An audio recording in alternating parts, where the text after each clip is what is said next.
Salut tout le monde, bienvenue dans cette nouvelle vidéo d'Anacalypsie. Donc comme annoncé pardon, lors de la vidéo sur la Demoiselle et le Dragon, alors je sais pas si tous ceux qui vont voir cette vidéo là ont vu également celle de la Demoiselle et le Dragon qui est un film plutôt moyen. J'ai pas eu de dire décevant parce que j'avais pas d'attente dessus, mais vraiment très très moyen.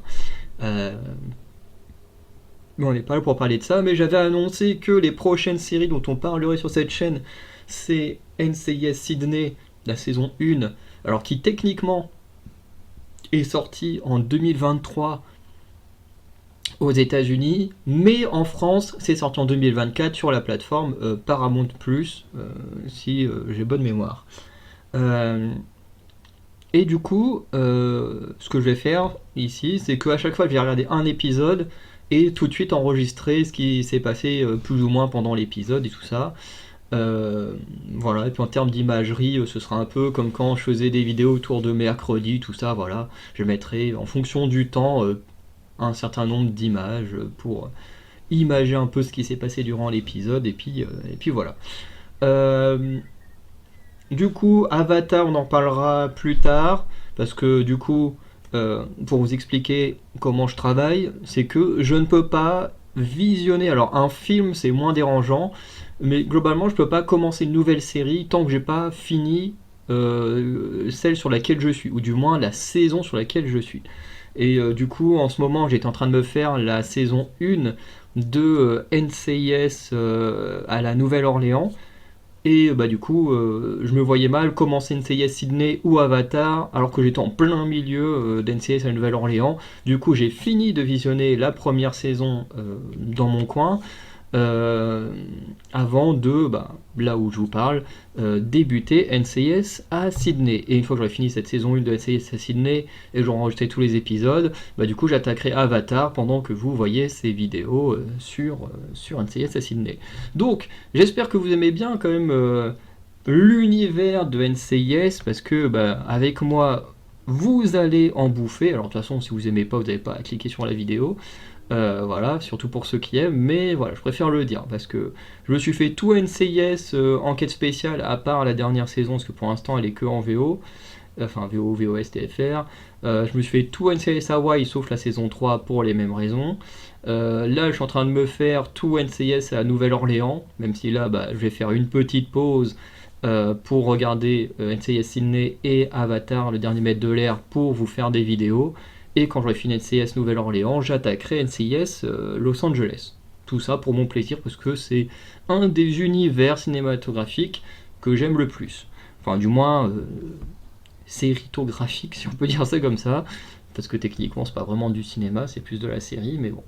Euh, du coup, je préfère vous prévenir, c'est que je ne spoilerai jamais qui est le méchant, machin et tout.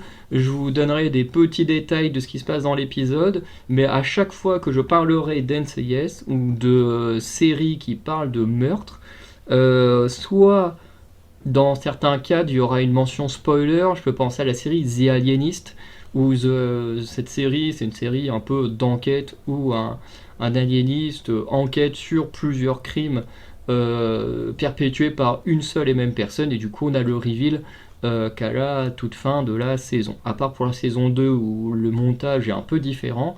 Mais dans le cadre comme ça, je peux à la fin faire une partie spoiler et voilà.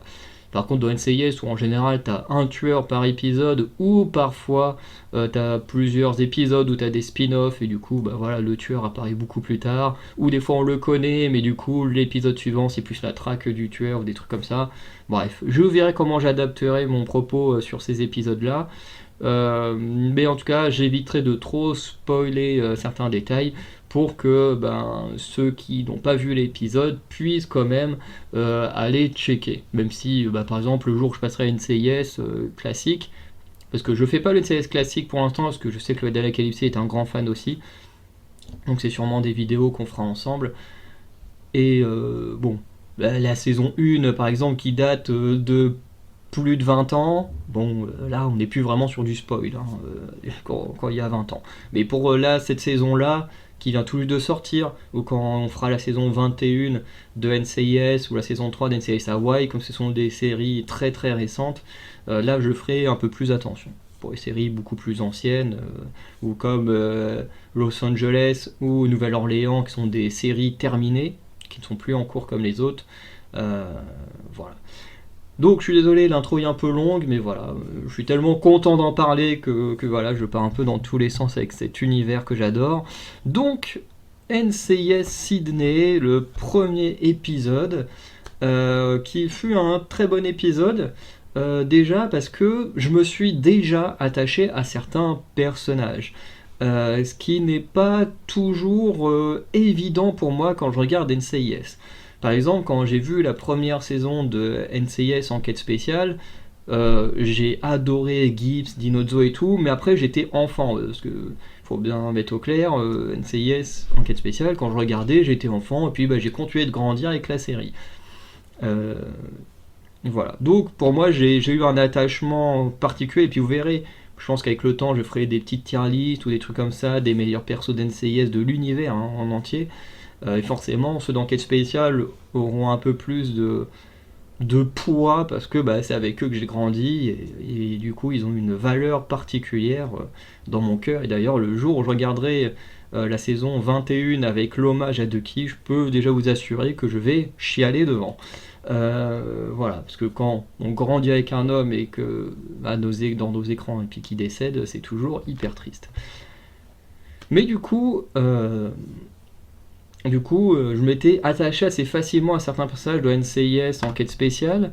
Par exemple, à NCIS Nouvelle-Orléans, j'ai eu un peu de mal à m'attacher au personnage. C'est vrai que les premiers épisodes n'étaient pas évidents, hein. Pourtant je les avais déjà vus dans les spin-offs qu'il y a eu avec NCIS Enquête Spéciale, mais j'ai eu un peu de mal à m'attacher au personnage. Après, c'est arrivé très très vite que je m'y attache, surtout quand on a commencé à avoir des épisodes très personnels et tout. Et je pense notamment le personnage de Lucas Black que j'ai beaucoup aimé. Encore une fois, pour l'instant, j'ai vu que la première saison pour cette série-là. Mais voilà, j'ai fini par vraiment m'attacher au personnage de la Nouvelle-Orléans. Mais après, quand même, je dirais quand même pas loin d'une dizaine d'épisodes, hein. Les premiers épisodes, j'ai un peu galéré à me lancer dans la saison 1 et après j'ai fini par m'attacher à tous les persos. Du côté d'NCIS Hawaii, c'est un peu pareil, hein, à part Tennant, que j'adore, je trouve que c'est un très très bon personnage, Jane Tennant. Mais c'est vrai que les autres, il y en a, je me suis adapté très vite. Je pense aux couples lesbiennes, j'ai oublié leur nom, que j'ai aimé assez rapidement, mais parce que Tara, voilà, il y en a une c'est Tara et l'autre je me souviens plus, mais Tara, l'actrice avait joué dans la saison 1 de The Originals, du coup c'est une actrice que j'aimais déjà bien, donc forcément pour elle l'appréciation a été beaucoup plus facile. Après Jessie, je l'ai aimé assez facilement. Kai, j'ai eu un peu de mal au début, j'ai fini par l'aimer. Il n'y a que Ernie où ça dépend des épisodes. Je comprends ce qu'ils veulent faire avec, mais voilà, je suis pas toujours hyper fan. D'ailleurs, ça fait penser à Sébastien dans La Nouvelle-Orléans, avec lequel j'ai quand même plutôt du mal. Parce que c'est vrai qu'à chaque fois, ils essayent de reproduire un de ces personnages un peu geek, un peu bizarre, un peu pour avoir le penchant de Abby dans les autres séries. Mais je trouve que aucun n'arrive vraiment à égaler Abby. Mais après, moi j'ai grandi avec cette série-là. Peut-être que d'autres ont découvert NCIS à travers les spin-offs. Et du coup, préfèrent ces personnages de spin-off loufoques à Abby. C'est honorable aussi, hein, mais moi qui ai grandi avec Abby, c'est le personnage bizarre que je préfère parmi tous ces petits génies. Mais voilà, tout ça pour dire que, surtout pour la Nouvelle-Orléans, j'ai eu beaucoup de mal à m'attacher au personnage, et que ici, l'attachement il s'est fait assez naturellement. Alors pas pour tous, je pense au médecin légiste, là un peu grincheux, machin, alors il est sympathique, mais pour l'instant je suis pas hyper fan. Pareil pour la jeune intello, là, la fille aux cheveux courts, j'ai pas encore tous les noms. elle, pareil, on l'a pas encore assez vue pour que je puisse vraiment l'apprécier. Et ensuite, on a deux binômes qui fonctionnent, donc à chaque fois un de la police australienne et un du NCIS. Donc il y a le binôme entre guillemets des bras droits, hein, on va appeler ça comme ça. Je crois qu'il y a le gars, c'est Jackson, et la fille, j'ai oublié, mais je trouve que le binôme il fonctionne très bien. Très très bon binôme, je pense qu'ils vont être assez fun et tout tous les deux. Et puis bah, il y a le binôme principal avec Mackie pour la femme et le gars, j'ai oublié le nom du gars. Bon, de toute façon, les noms, petit à petit, je vais les assimiler. Mais du coup, ce binôme-là aussi, je le trouve très bon, du coup, qui eux sont les deux chefs d'équipe. Voilà, un pour la police australienne et l'autre pour le NCIS. Et du coup, je trouve que c'est un binôme qui fonctionne également très très bien. Donc voilà un peu pour la partie attachement et qui fait que bah, je suis rentré beaucoup plus vite dans NCIS Sydney que les autres saisons. Et d'ailleurs, en petite parenthèse, c'est que quand je vais me refaire NCIS Enquête Spéciale, je vais avoir du mal à me remettre dans la saison 1 parce que ben, mon perso préféré c'est McGee, et McGee il est que personnage, comment on appelle ça, qui apparaît une fois de temps en temps dans la saison 1 et qui devient récurrent à partir... non, oui, il est récurrent dans la saison 1 et il devient principal dans la saison 2. Ce qui fait que la saison 1 pour moi va être un peu moins... Pas qu'elle va être nulle, mais... ce sera jamais ma préférée, la toute première saison d'enquête spéciale, parce que bah, McGee est là que peut-être je sais pas dans 3, 4, 5 épisodes et puis c'est tout. Voilà. Ensuite, côté de l'histoire de cet épisode, je trouve que c'est plutôt sympa honnêtement. Alors en plus on met des bases au début avec la ministre, alors, je sais plus, c'est ministre des Affaires étrangères, enfin un truc comme ça, qui en gros, à un moment il le dit, c'est l'équivalent du secrétaire d'État aux États-Unis s'il fallait faire un rapprochement entre les deux pays. Et du coup, t'as cette femme qui fait tout un discours en mode voilà, l'océan Pacifique, voilà, faut y faire attention, faut éviter qu'il y ait trop de crimes là-dedans et tout. Du coup, après la Seconde Guerre mondiale, les États-Unis et l'Australie ont décidé de marcher main dans la main pour plus ou moins faire régner la paix sur cet océan. Et du coup, pendant ce discours, il y a un homme qui décède. Et du coup, ça lance toute une enquête où du coup la police australienne, du coup on retrouve chez eux, du coup il y a 4 personnages, donc il y a le personnage principal, enfin un des personnages principaux, dont j'ai oublié le nom, il y a une fille là, la blonde aux cheveux longs, dont j'ai oublié le nom aussi. Ensuite, il y a le vieux grincheux qui est l'équivalent du médecin légiste, enfin qui est médecin légiste, et il y a la fille aux cheveux courts qui, elle, du coup, est comment le dire, un peu l'informaticienne.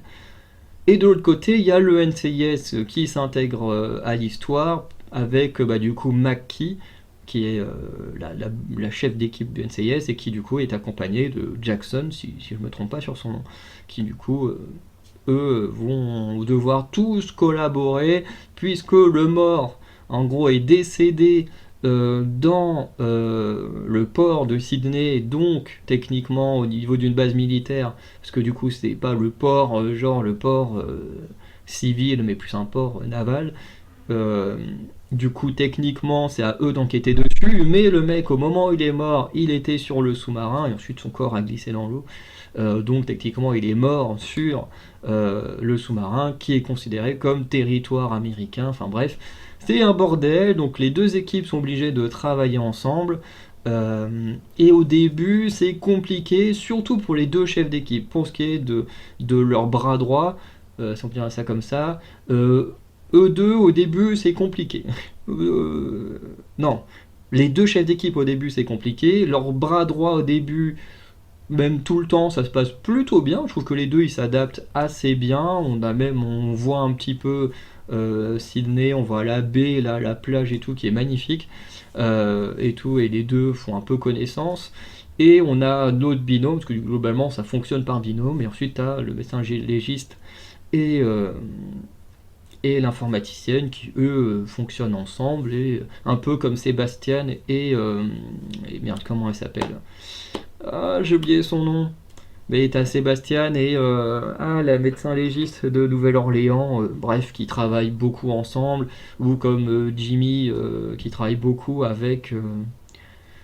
Oh purée, j'ai oublié son nom parce qu'il bossait pas mal avec Abby, mais il passera encore plus de temps avec sa remplaçante. J'ai le nom de l'actrice, mais j'ai plus le nom du perso. Ah, c'est con ça d'avoir le nom de l'actrice, mais pas du perso. Bref, vous voyez de quoi je veux parler. De qui je veux parler plutôt.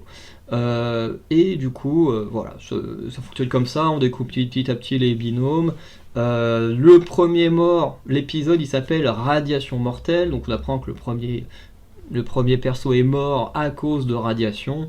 Voilà, puisqu'on découvre qu'il a été fait partie d'une bagarre et tout. On imagine du coup que quelqu'un l'a assassiné, donc en fait, bagarre ou non, assassinat ou non, de toute façon, les radiations auraient tué cet homme. Ce qui fait que eux, ils enquêtent là-dessus, mais plus ils enquêtent là-dessus, plus les choses se passent mal, puisque le gouvernement et tout, qui disait oui, l'alliance États-Unis, Australie, on veut tout faire pour qu'il y ait la paix partout, finalement, hein, les politiques, qu'est-ce qu'ils font? Ils décident de voler le cadavre. De leur enlever le cadavre pour éviter que les enquêteurs découvrent ce que eux ont envie de cacher.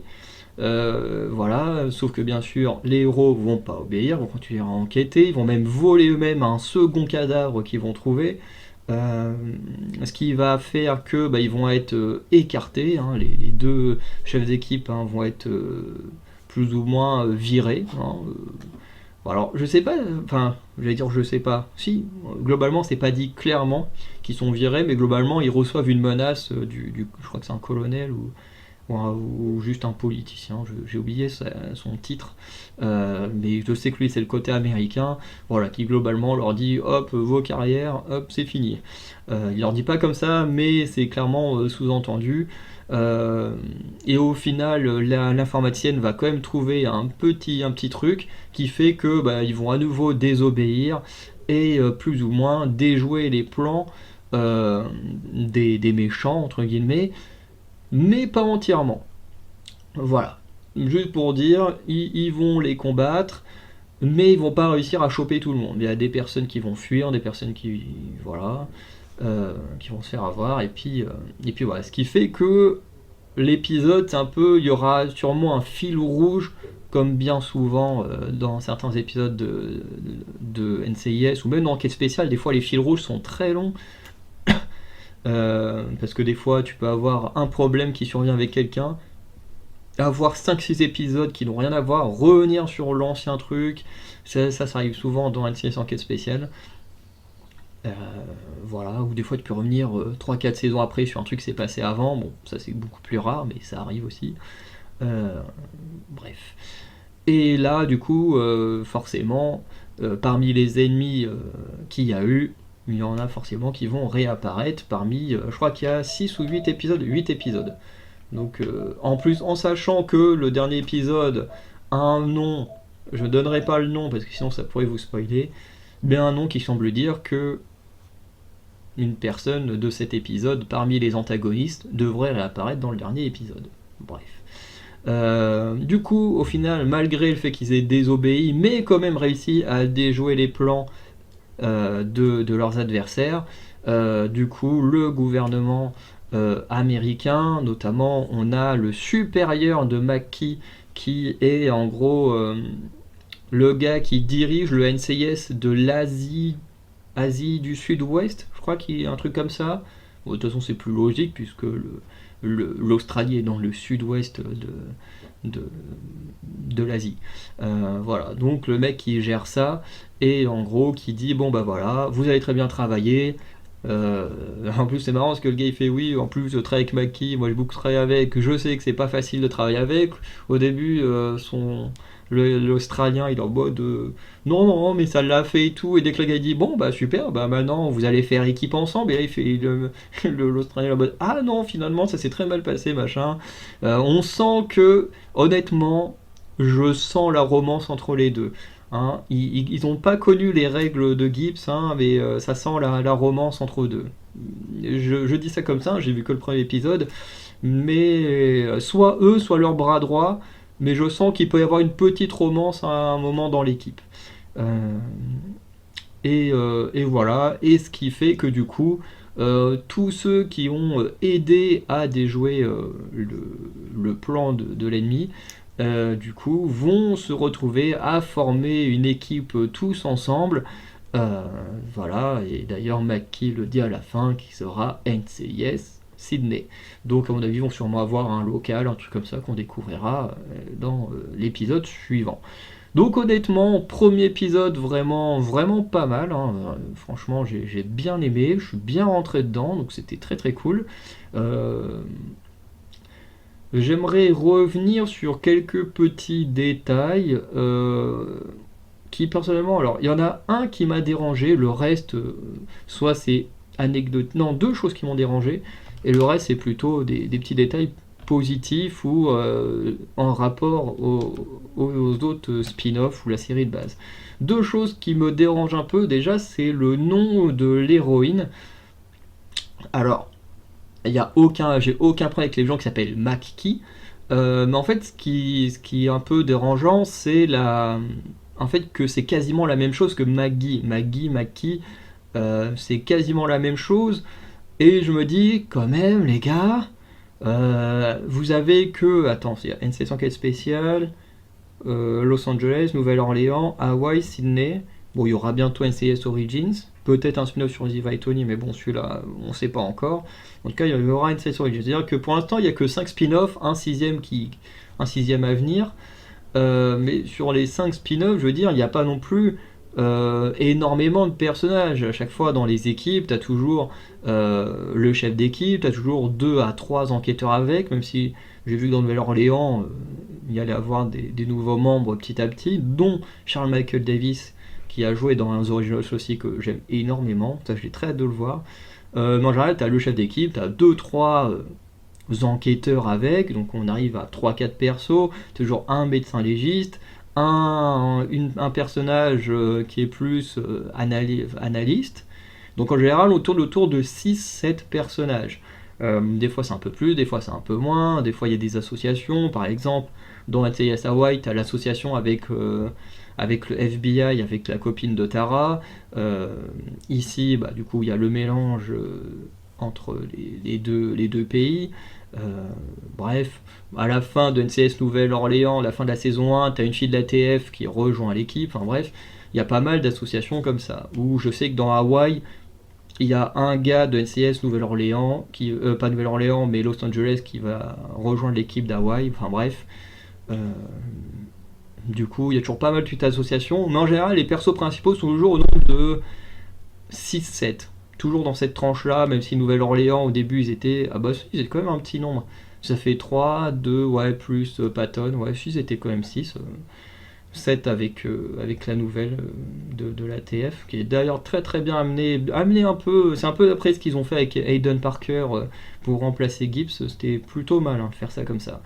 Euh, euh, oui. Et du coup, voilà, tout ça parce que je me suis un peu perdu sur ce que je voulais raconter. Mais en gros, si on fait ça à peu près 6-7 personnes, on va dire 7, tu fais 7 fois 5, 35.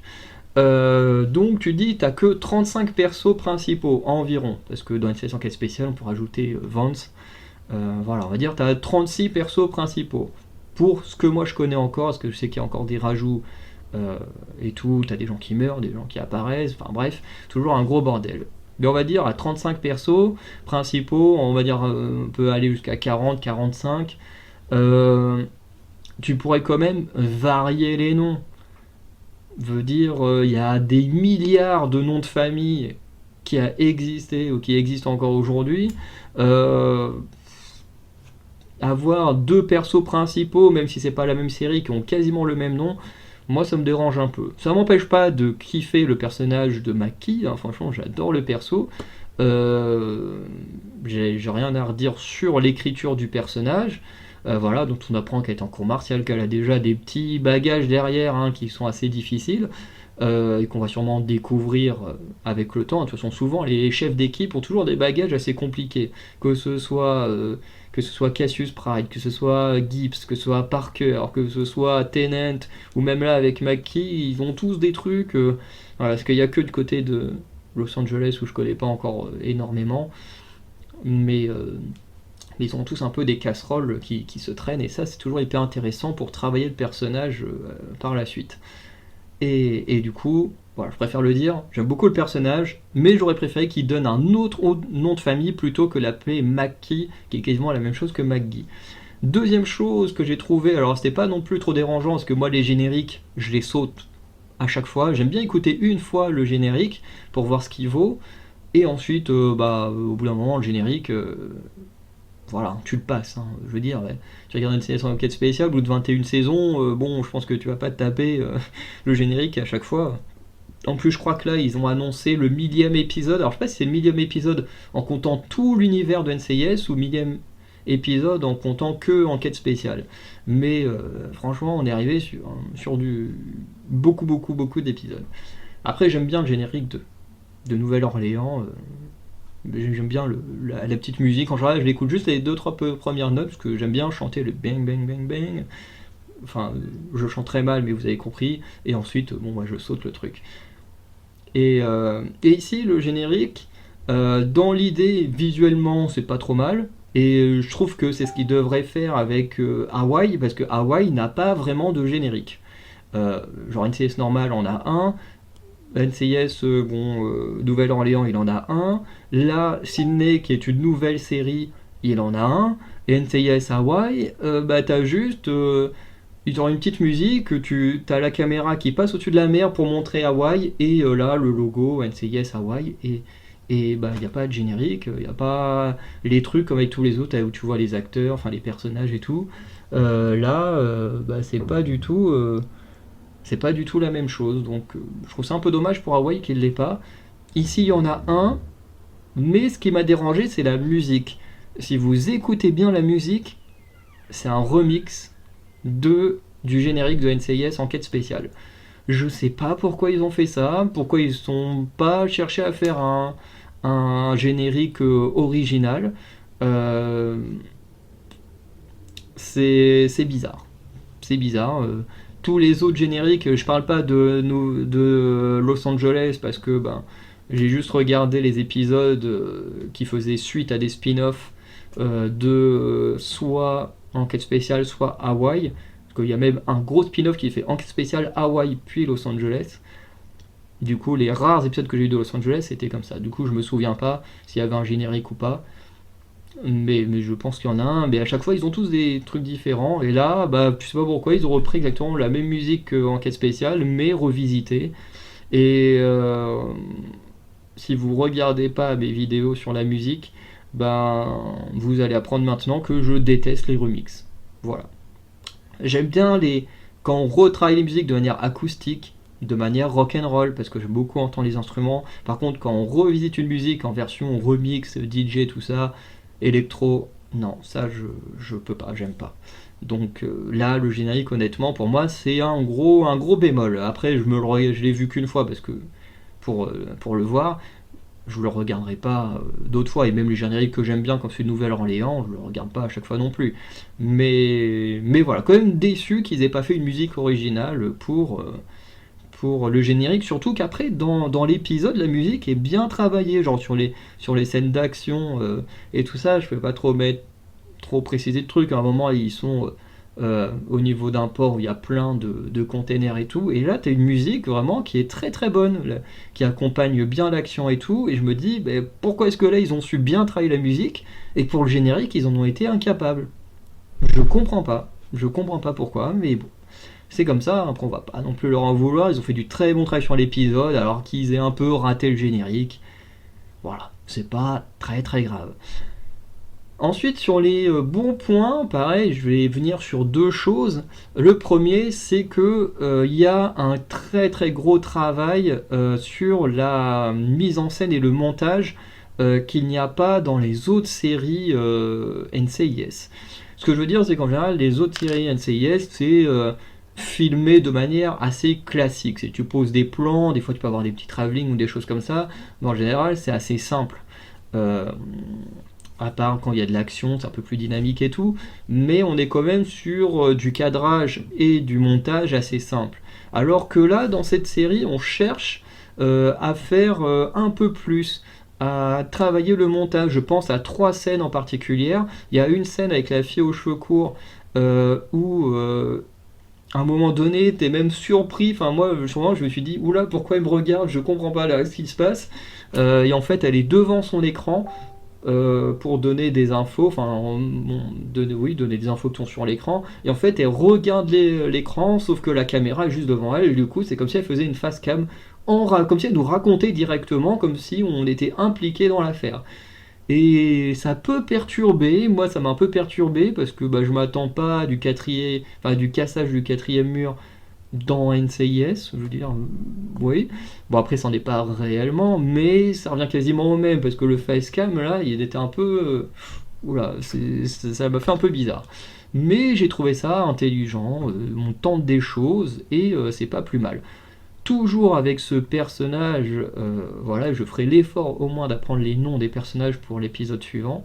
Il y a un moment donné où il y a une touffe de cheveux qui est au sol, et là, ce que j'aime bien, c'est que, pareil, on a un gros plan sur la touffe de cheveux, et tu vois juste des pieds qui arrivent au loin, et une main qui arrive, qui prend la touffe de cheveux, et au moment où la personne lève la touffe de cheveux, du coup la caméra elle monte et elle suit le geste de la main pour montrer hop tac c'est cette personne là qui ramasse le truc et tout, et j'ai trouvé ça bien que la caméra accompagne le mouvement et tout, enfin personnellement j'ai beaucoup aimé.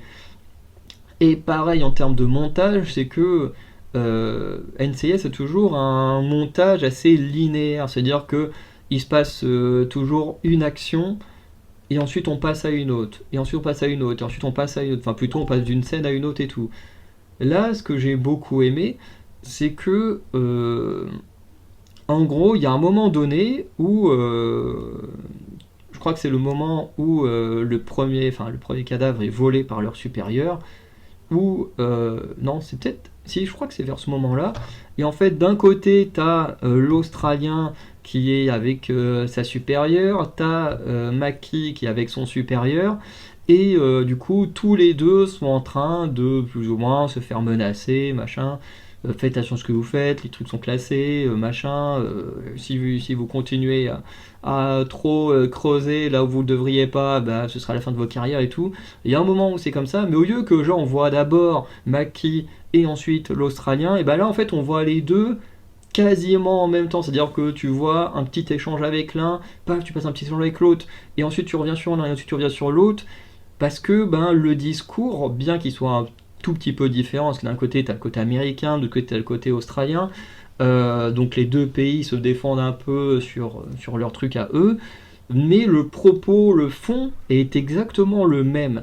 Et du coup, avoir ce montage-là, je trouve que c'est hyper intelligent, puisque ensuite, t'as les deux persos qui se retrouvent en mode bon, comment ça s'est passé? Nous, on a vu les deux quasiment en même temps avoir leur truc, et du coup, ils ont pas besoin d'en dire plus. Voilà, ils passent très rapidement à autre chose, parce que on a déjà tout entendu, et ça a été fait très vite. Parce que le fait de condenser les deux quasiment en même temps, c'est évite d'avoir une scène, enfin deux scènes plus longues l'une après l'autre. Donc franchement, sur le montage, j'ai trouvé que c'était vraiment, vraiment très bien.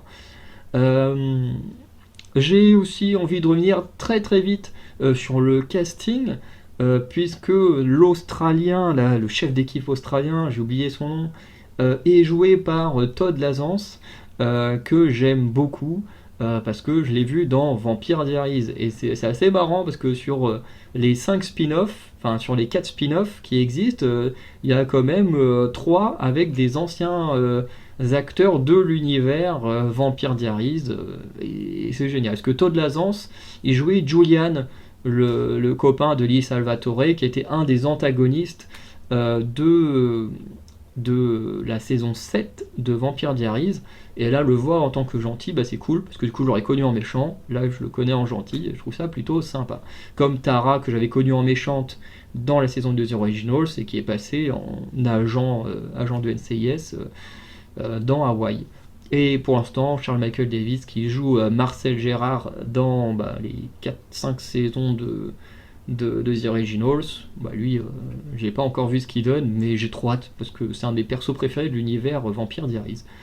Voilà sur le petit point casting. Donc je pense que ça a aussi aidé à pas mal aimer son personnage, que j'adore l'acteur, comme je l'ai dit plus tôt pour Tara. Ensuite, le deuxième point que je voulais dire qui était bon, c'est les références aux autres univers. Notamment, je pense que, même si je me plains du nom de Mackie, je pense que c'est également pour faire référence à Maggie. Voilà, alors pas référent, je pense, en mode parce que les deux ont pas du tout le même rôle. Elle est chef d'équipe, elle a un peu ce côté des chefs d'équipe, un peu renfermé, un peu dur et tout ça.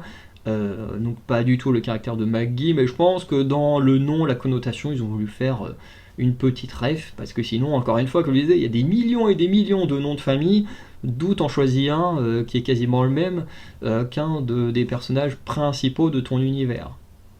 Je veux dire, c'est un peu particulier. Euh, Ensuite, à un moment donné, ils font référence au Japon. Voilà, alors on n'a encore jamais vu ce qui se passe au Japon, mais on sait qu'il y a des agents du NCIS au Japon.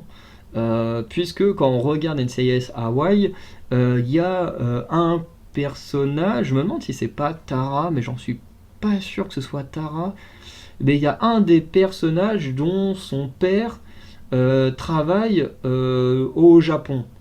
Et je crois qu'il sera également pour NCIS. Donc peut-être qu'un jour on aura un spin-off NCIS au Japon. Ça pourrait être vraiment très cool avec leur culture et tout. Ça c'est ce que j'aime dans NCIS, qu'à chaque fois on s'imprègne de la culture locale.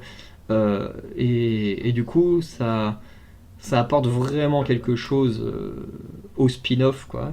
Hein, qui sont pas juste des copies l'une de l'autre. Hein, en t'imprégnant du, euh, du local, et ben ils arrivent à faire des choses vraiment très bonnes.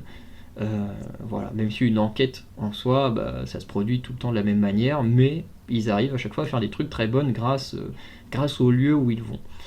Euh, et du coup, le fait que là ils en parlent du fait que normalement dans une semaine, au moment où les persos y parlent, Maki devrait être à Tokyo, enfin je sais pas si il dit Tokyo précisément, mais il doit être au Japon.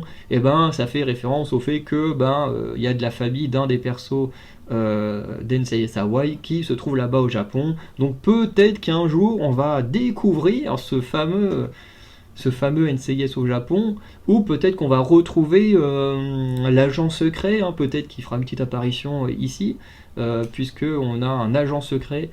Enfin, je crois que c'est un agent secret qui était apparu dans la saison 2 d'NCIS Hawaii, qui est japonais, qui a travaillé. Non, si, il est japonais ou chinois. Oh, attends. Non, attends, si, je crois que c'est bien un japonais. Je sais plus. Je crois que c'est un japonais. Bref, qui du coup est venu et a fait équipe avec Tennant. Et, euh, et ça peut arriver que des persos secondaires le fassent. Hein. On a déjà vu Fornell de NCIS Enquête Spéciale apparaître dans NCIS Nouvelle-Orléans. Pareil pour Abigail Boring des gardes-côtes, qui à la base est un passage secondaire de Enquête Spéciale, qui est également apparu dans Nouvelle-Orléans. Donc des persos secondaires comme ça peuvent un peu voyager à droite à gauche. Là on n'est pas très loin du Japon, on sait qu'il existe des persos liés à Hawaï au Japon, donc ça pourrait être intéressant. Et en plus Hawaï, Australie, c'est pas si loin que ça, hein. Ce serait pas déconnant à un moment donné qu'il puisse y avoir, peut-être pas dans cette saison-là, mais à un moment donné qu'il y ait un spin-off, ce serait pas déconnant. On voit souvent, comment il s'appelle, Parker un peu moins, mais et Torres et comment il s'appelle. Je suis en train de perdre tous les noms des persos. Torres et celle qui remplace Ellie. Ah, j'aime tellement Ellie que j'aurais oublié sa remplaçante. Parce que j'ai le nom Clark en tête, mais ça n'a rien à voir, Clark. Ça c'est dans The 100. Mais bref, ces deux personnages-là, oui, Jessica. Mais c'est quoi son nom de famille, Jessica? Qui du coup, eux deux vont de temps en temps à Hawaï. Il y a même Jimmy qui est allé à Hawaï. Euh, Donc pourtant Washington, Hawaï c'est quand même assez loin, alors que là Hawaï Sydney c'est un peu plus proche.